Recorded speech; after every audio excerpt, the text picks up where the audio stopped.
Lotus reality and agro farming వారు premium farm land projects మన పొలం ఫేజ్ 1, 2 మరియు 3 కంప్లీట్ చేసుకొని మన పొలం phase 4 Wasar village at Narayana Khed లో ఆగస్టు 15 ఇండిపెండెన్స్ డే రోజు గ్రాండ్ లాంచ్ చేయడం జరుగుతోంది.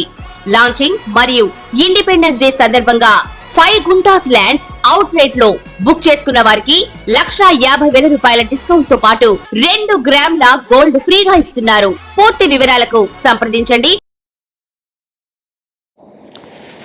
సర్వమంగళ మాంగళ్యే శివే సర్వార్థ సాధకే శరణ్యే త్రయంబకీ దేవి నారాయణీ నమోస్తుతే.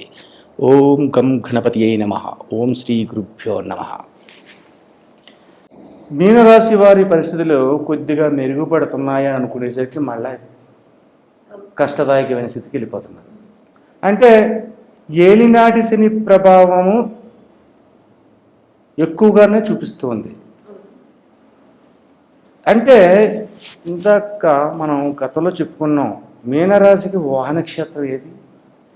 మిథున రాశి. మిథున రాశిలో ఉన్న గ్రహం ఎవరున్నారు? కుజగ్రహం ఉన్నాడు. వాహన నక్షత్రంలో కుజుడు ఉన్నటువంటి ఏమైంది? వాహన నక్షత్రం అంటే 2 వీలర్ 4 వీలర్ కాదు, సంసార నౌక అనుకున్నాం. భార్యాభర్తల మధ్యన తగదు కొట్టుకుంటారు, ఫైటింగ్ ఎక్కువ ఉంటాయి వీళ్ళకి. కానీ నమ్మక ద్రోహానికి గురైపోయాడు, నష్టాన్ని చవిచూస్తున్నారు.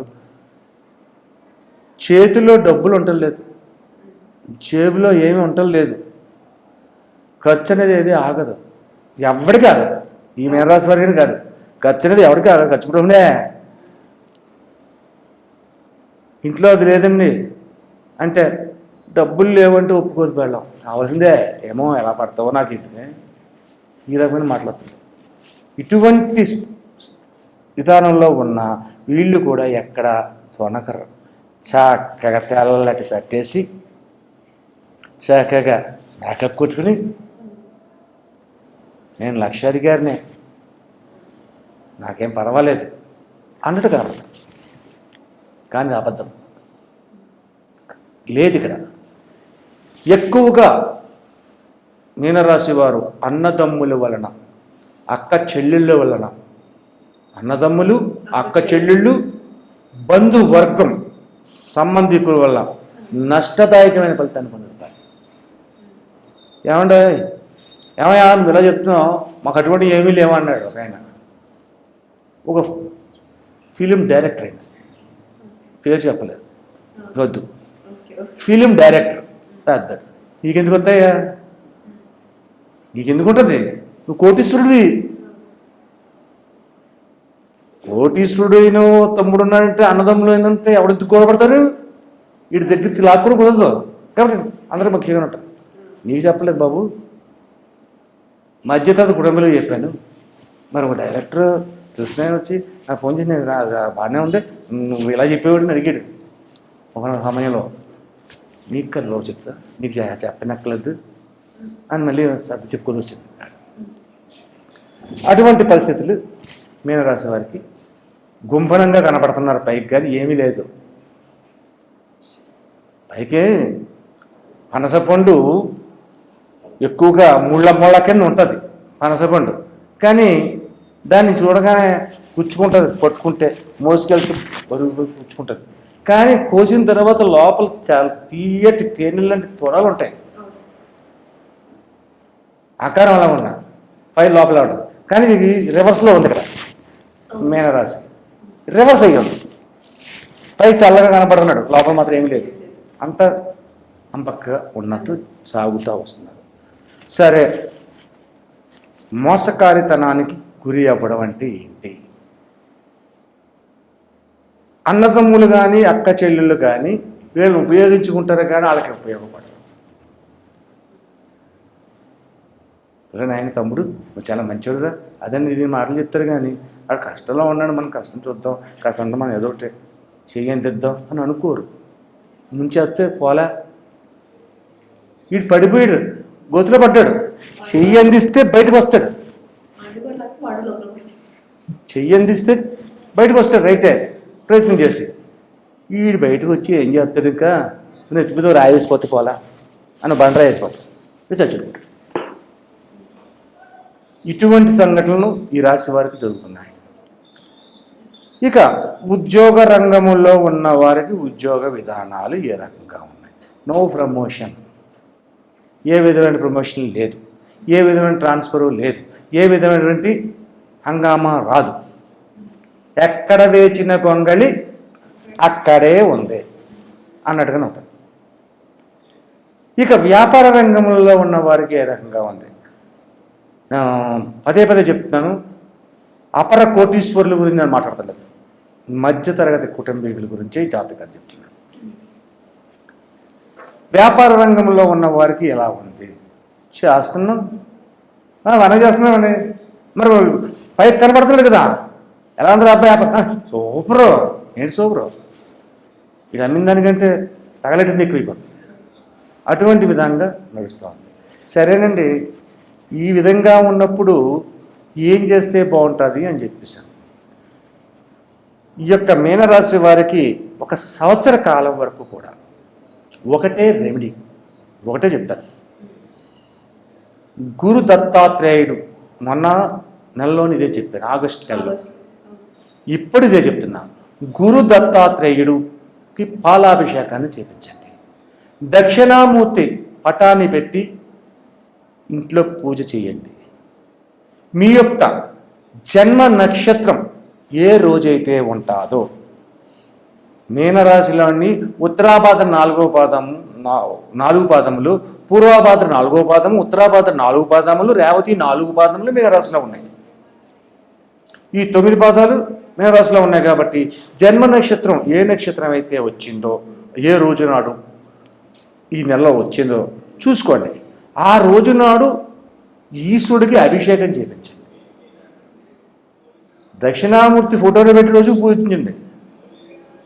జాజులు కానీ, విరజాజులు కానీ, సన్నజాజులు కానీ ఫోటోకి మాల వేయండి. జాజులు, విరజాజి, సన్నజాజి ఏ ఉన్నాయి ఆ పువ్వులు, దాంతో మాల కట్టే ఫోటోకి వేయండి. ఎండి ద్రాక్ష పళ్ళు నైవేద్యం పెట్టండి. ఆ రకంగా రోజు పూజ ఇంట్లో చేసుకోండి. ప్రతిరోజు చేయండి, తప్పులేదు. అయితే ఇక్కడ ప్రేక్షక దేవుళ్లకు ఒక సందేహం వస్తుంది. ఏ స్వామి, నన్ను రోజు పూజ చేయమని, రోజు దీపం పెట్టమంటున్నావు, రోజు ప్రసాదం పెట్టమంటున్నావు, మరి రోజు బట్టి మేము నాన్ వెజ్ తింటామండి, రోజు మానేయాలా 4 రోజులు అంటాడు. ఇదో పెద్ద సమస్య. నాన్ వెజ్ తింటారు, మానక్కలేదు. అంటే ఎప్పుడంటే శుక్రవారం, సోమవారం, అలాగే బుధవారం కూడా, గురువారం, శుక్రవారం, శనివారం, సోమవారం ఈ 3 రోజులు నాన్ వెజ్ తినండి. ఏ రాశి వారు తినద్దు. రాశి ఫలితాలని పొందాలి అనుకున్న వారు ఎవరైనా శుక్ర, శని, సోమవారముల నాడు నాన్ వెజ్ ముట్టరాదు. ఈ యొక్క 3 వారాలు కాని రోజుల్లో దక్షిణామూర్తి దగ్గర దీపం పెట్టి చేసిన ఆదివారం నాడు మేము ఏదో కొంచెం నాన్ వెజ్ తింటామండి అంటే తినండి, తప్పులేదు. శుక్రవారం, శనివారం, సోమవారం తినకుండా ఉండండి. అలాగే ఈ జన్మ నక్షత్రం ఏదైతే ఉందో ఆ నక్షత్రం రోజు నాడు అభిషేకాన్ని చేయించండి. అలాగే మీకు వీలైతే గంటులు అని అమ్ముతారు. గంట్లు ఓ 1/4 కేజీయో 100 గ్రాములు మీ స్థితిని బట్టి కొని పావురాలకు వేయండి, గంట్లు వేయండి. లేదంటే మిర్చిలో, ఎండిమిర్చిలోని గింజలు ఉంటాయి, చింపితే వస్తాయి. ఆ ఎండిమిర్చి గింజలు వేయండి పావురాలకి. అది చాలా ఇష్టంగా తింటాయి. దానికి ఇష్టమైన ఫుడ్ ఏదంటే అదే. అలాగా చెయ్యండి ఈ యొక్క 4 రోజుల కాలంలో. అప్పుడు ఆశ్లేష నక్షత్రం పరిగ యోగము, ఈ యొక్క సెప్టెంబర్ నెలలో ఆశ్లేష నక్షత్రం పరిగ యోగం, విష్టికరణం అని చెప్పేసి అనుకున్నాం కదా. ఈ యొక్క ఫలితాలన్నీ కూడా ఈ రాశి మీద పడుతున్నాయి. కాబట్టి గ్రహ విధానాలు ఎలా ఉన్నాయంటే శుక్ర కేతువులు చూస్తున్నారు. అలాగే వాహన నక్షత్రంలో రాహు కుజుడున్నాడు. కాబట్టి ఇవన్నీ కూడా మిశ్రమంగా మారీచా ఉండిగా, కాబట్టి దాని యొక్క ప్రభావం తగ్గుతుంది. కొద్దిగా ఈ మాట వినేవాళ్ళు, మీరు చెప్పినట్టుగా ఆలకించేవాళ్ళు ఎదుట తారసపడతారు, మీకు ఒక దారి చూపిస్తారు, ఆ దారి ద్వారా ఎదురు రావడం. అంటే కింద చెప్పుకున్నాం, కోతిలో పట్టవాడికి చెయ్యి అందిస్తే బయటకు వచ్చేస్తాడు. ఇది అందించట్లేదు, వీళ్ళు బాధపడుతున్నారు కాబట్టి తాడు అందిస్తున్నారు. చెయ్యి అందలేదు, ఎక్కడి నుంచి తాడు వచ్చి పడింది. తాడు పట్టుకున్నారు కదా, గంటకు కావచ్చు, 2 గంటలకు, 2 గంటలు కదా, 4 గంటలకైనా ఏదో నెమ్మదిగా ఆ గోధులోంచి పైకి వచ్చి గట్టు చేస్తారు. ఆ రకమైనటువంటి విధానాలు ఇచ్చేదే నేను చెప్పిన పరిహారం. పావురాలకి గంట్లు, కారపు గింజలు పెట్టండి. అలాగే జన్మ నక్షత్రం రోజు నాడు అభిషేకం చేయించండి. ప్రతిరోజు దక్షిణామూర్తికి అభిషేకం పూజ చేయండి ఇంట్లోని. గురువారం నాడు దత్తాత్రేయునికి పాలాభిషేకం చేయించండి. ఎన్ని గురువారాలు వస్తాయి? 4 వస్తాయి. చేయించండి. 4 కాదు, సంవత్సరం కొడుక్కి ఇదే పరిహారాన్ని నేను చెప్తాను. ఆయుష్మాన్ భవ.